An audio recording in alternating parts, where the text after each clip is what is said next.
अस्सलाम वालेकुम व्यूवर्स। वैसे तो ये हमारा चैनल जो है वो कैंसर्स के हवाले से है, लेकिन आज मैं चूँकि इस वक्त हमारे मुल्क में सबसे बड़ी जो परेशानी चल रही है वो कोरोना वायरस की वजह से है। उसके बारे में मैं चाह रहा था कि मैं अपने व्यूवर्स को बता सकूं कि ये क्या है और इससे कैसे बचना है और क्या हमने एहतियाती तदबीर करनी है। सबसे पहले तो ये कि मैं आपसे कह दूं कि आप इस बारे में बिल्कुल परेशान मत हो। ये कोई इतना बड़ा प्रॉब्लम नहीं है, इसमें सिर्फ हमने एहतियात करनी है और एहतियात ही इसका बेसिकली इलाज है।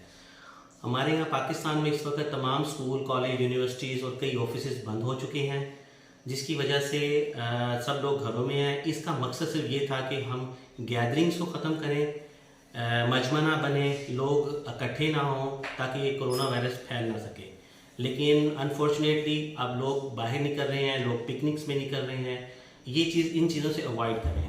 कोरोना वायरस से बचने का एक ही तरीका है कि आप घरों के अंदर रहें, कम से कम लोगों से मिलें, सोशल एक्टिविटी कम कर दें और अपने हाथ बार बार धोएं ताकि किसी सूरत भी आप तक कोरोना वायरस ना पहुंच सके। और किसी को अगर किसी किस्म की भी खुश खांसी है, गला ख़राब हो रहा है जो ठीक नहीं हो रहा, वो बराए मेहरबानी फ़ौरन हॉस्पिटल में रजू करें ताकि अगर कोई ऐसा खुदा न खासा मसला हो रहा है तो उसको हम आइसोलेट करके बाकी लोगों को बचा सकें और उसकी भी ट्रीटमेंट करके उसको ठीक कर सकें।